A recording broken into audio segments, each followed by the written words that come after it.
সুপ্রিয় শিক্ষার্থী, আসসালামু আলাইকুম। আশা করি সবাই ভালো আছো। তোমরা ভালো থাকো, সুস্থ থাকো, সবসময় মহান আল্লাহ তাআলার কাছে এই প্রার্থনাই করি। তো আজকের ক্লাসে তোমাদের সবাইকে স্বাগতম। তো চলো দেখি আজকে আমরা কি ক্লাস নিয়ে আলোচনা করব।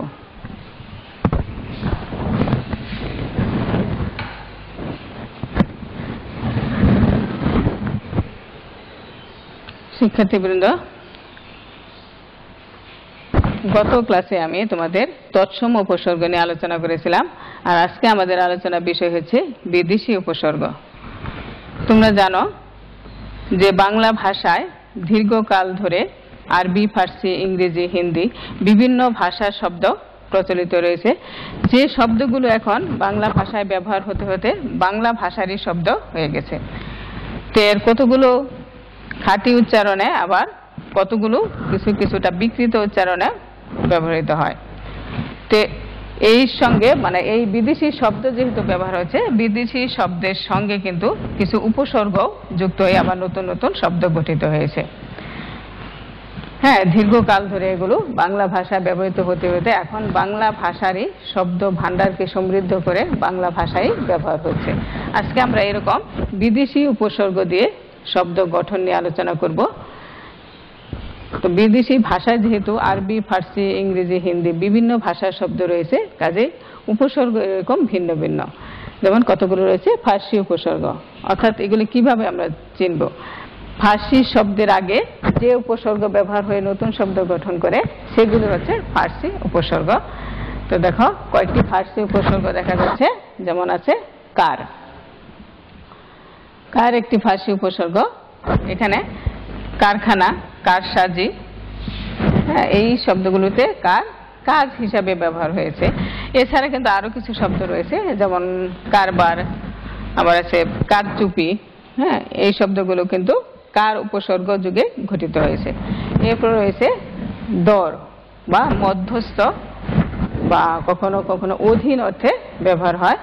যেমন দরপত্তনি, দর দালান বা দর পাট্টা, এগুলো হচ্ছে দর উপসর্গ যুগে গঠিত হয়েছে। এবারে রয়েছে আরো কিছু উপসর্গ রয়েছে, যেমন না। নাও কিন্তু কখনো কখনো আমরা জানি না একটি নেগেটিভ শব্দ, নাবোধক। কিন্তু আসলে নাও কিন্তু কখনো কখনো উপসর্গ হিসেবে ব্যবহার হয়, এবং না উপসর্গ সবসময় কি এখানে না অর্থেই ব্যবহার হয়। যেমন নারাজ বা না মঞ্জুর, এরকম নাচার, বা অনেক সময় আমরা বলি না লায়েক, বলা হয় না খোশ। তো এই শব্দগুলোতে না উপসর্গ হিসেবে ব্যবহার হয়েছে এবং এখানে না অর্থই প্রকাশ করেছে। এবার দেখো নিম, অর্থাৎ এটা এই নিম উপসর্গ দিয়েও নতুন নতুন শব্দ গঠিত হয় এবং ফার্সি শব্দের আগে ব্যবহার হয়। যেমন আধা অর্থে ব্যবহার হচ্ছে। যেমন নিমরাজি, অর্থাৎ পুরোপুরি রাজি না, অল্প রাজি। এরকম রাজি আগে নিম দে, নিমরাজি বা নিমখুন, এখানে আধা অর্থে ব্যবহার হয়েছে। এবার রয়েছে ফি, প্রতি অর্থে ফি। যেমন ফিরোজ বা ফি হপ্তা, ফি বছর, ফি সন, ফি মাস, অর্থাৎ প্রতি বছর, প্রতিদিন, প্রতি মাস, প্রতি সন, এরকম এখানে ফি অর্থে ব্যবহার হয়। বদ, এটাও একটি ফার্সি উপসর্গ যা মন্দ অর্থে ব্যবহার হয়। যেমন বদমেজাজ, বদরাগী। এছাড়াও আরো অনেক শব্দ আমরা বলি, যেমন বদ হজম, এখানেও কিন্তু হয়। বা বদনাম, অনেক সময় রাগ করে বলা হয় বদমাস। তো এই সবগুলো কি বদ একটি ফার্সি উপসর্গ, এবং এই বদ সবসময় কি অর্থে ব্যবহার হয়? মন্দ অর্থে। আবার দেখো বে, আমরা একটু আগে না না অর্থে পড়েছি, কিন্তু বে বে কথাটা কিন্তু না অর্থে ব্যবহার হয়। বে একটি ফার্সি উপসর্গ, এটাও কি না অর্থে ব্যবহার হয়। যেমন সবসময় দেখবে বে যেখানে ব্যবহার হবে সেখানে কি না অর্থ হবে। যে বেয়াদব, বেআক্কেল, এগুলো তো আছে। এছাড়া দেখো যে বেকায়দা, বা গতি, এর আগে কি বেগতিক। তার এর আগে যদি বে দিয়ে কি হয়ে যায় বেতার, বা কার এর আগে বে দিলে কি হবে? বেকার। তো এখানে ব্যাককেল, বেয়াদব, হ্যাঁ, বা কি বলে বেঈমান, হ্যাঁ, বেকসুর, বেকায়দা, এই সবগুলোতে কি অর্থে ব্যবহার হলো? না অর্থে। তো মনে রাখবে বে একটি কি উপসর্গ?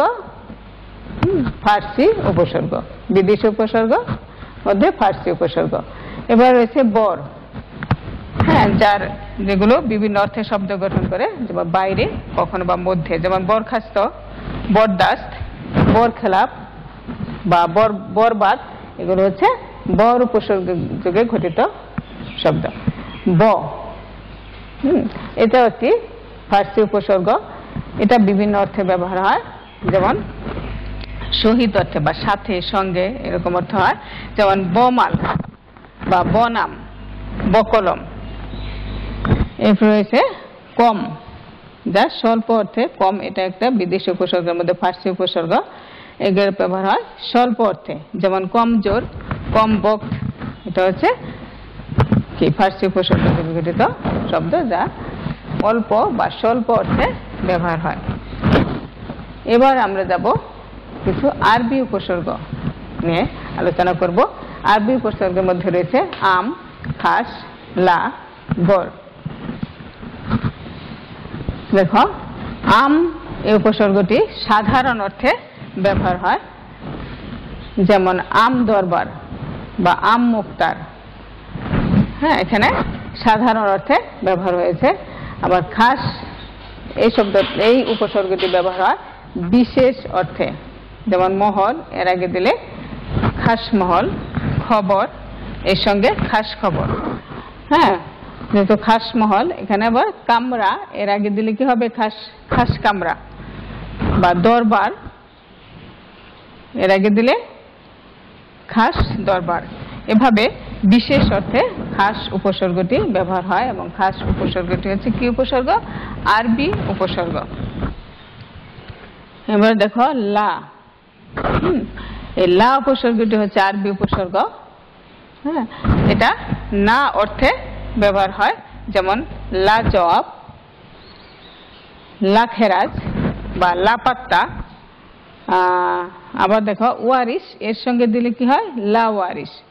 তাহলে এই লাশ উপসর্গটি কি অর্থে ব্যবহার হচ্ছে? না অর্থে ব্যবহার হচ্ছে। লা জবাব, না লাপাত্তা বা লা খেরাজ, লা ওয়ারিস, এগুলো। এরপর রয়েছে গড় উপসর্গ, যা অভাব অর্থে ব্যবহার হয়, যেমন মিলের অভাব, কি হয়? গড় মিল। এরকম আছে গড় হাজির বা রাজি, এর আগে যদি গড় দেয় তাহলে কি হলো? গড় রাজি। অর্থাৎ অভাব অর্থে গড় উপসর্গটি ব্যবহার হয়, এবং এই গড় উপসর্গটি কোন ধরনের উপসর্গ? বিদেশি উপসর্গের মধ্যে আরবি উপসর্গ হচ্ছে গড়। আরো কিছু উপসর্গ রয়েছে, কারণ বাংলা ভাষায় প্রচুর শব্দ, ইংরেজি শব্দ রয়েছে, যে ইংরেজি শব্দগুলো এখন বাংলা ভাষারই শব্দ হয়ে গেছে, বাংলায় ব্যবহার হচ্ছে। এরকম আমরা ইংরেজি কিছু উপসর্গ নিয়ে আলোচনা করব। দেখো,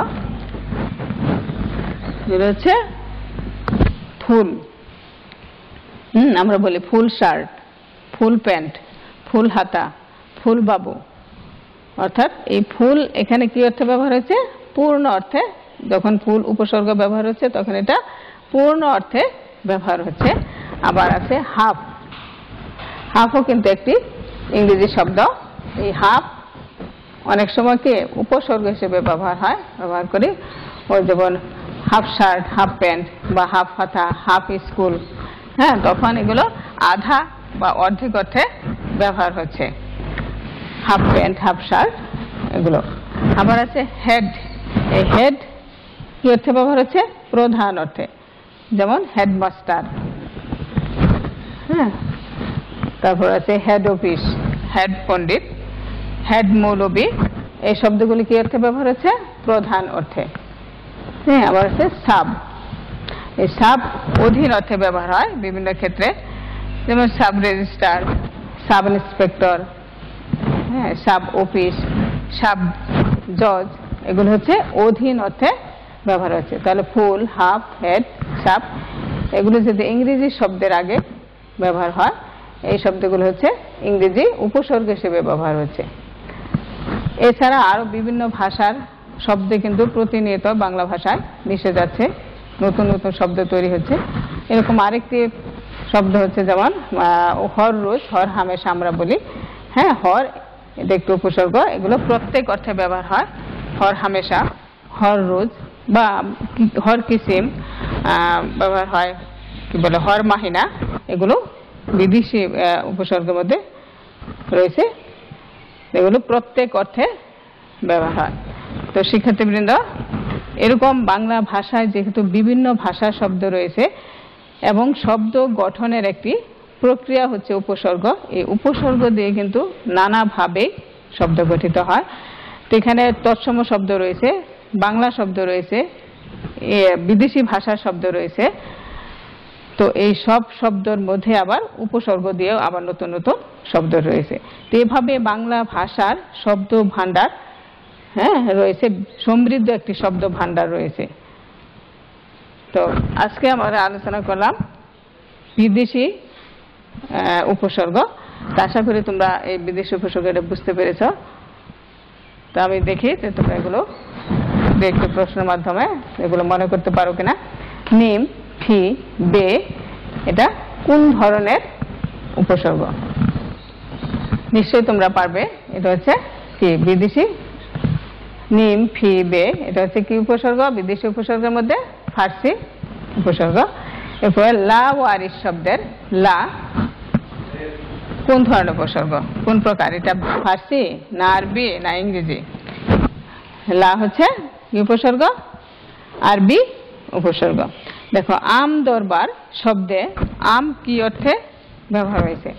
তোমরা একটু আগে জানলে আম যখন উপসর্গ হিসেবে ব্যবহার হয়, এটা একটি আরবি উপসর্গ।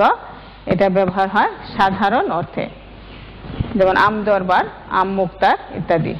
সাপ অফিস শব্দে সাপ কি অর্থে ব্যবহার হয়েছে? সাপ এই উপসর্গটি কি উপসর্গ? হ্যাঁ, আশা করি সবারই মনে আছে। এটা হচ্ছে কি উপসর্গ? ইংরেজি উপসর্গ। আর এখানে সাপ ব্যবহার হয়েছে অধীন অর্থে। তো শিক্ষার্থীবৃন্দ, আশা করি তোমরা বুঝতে পেরেছ। আজকের আলোচনার প্রেক্ষিতে আমি তোমাদের ছোট্ট একটি বাড়ির কাজ দিয়ে দিচ্ছি যে বিদেশি উপসর্গ দিয়ে অর্থসহ দুটি করে শব্দ তৈরি করো। আশা করি এই বাড়ির কাজটি তোমরা খাতায় করবে এবং করতে কোনো অসুবিধা হবে না। তোমরা সবাই এই বাড়ির কাজটি করে নিও এবং কোনো সমস্যা হলে, এই উপসর্গ নিয়ে যে কোনো সমস্যা হলে আমাকে ফোন করে আমার কাছ থেকে সমস্যার সমাধান করে নিও। আজকের আলোচনা এ পর্যন্তই। তোমরা সবাই ভালো থাকো, সুস্থ থাকো, স্বাস্থ্যবিধি মেনে চলো এবং নিরাপদে থাকো। তোমাদের সুস্থতা কামনায় আজকের ক্লাস এখানে শেষ করছি। আল্লাহ হাফেজ, সবাইকে ধন্যবাদ।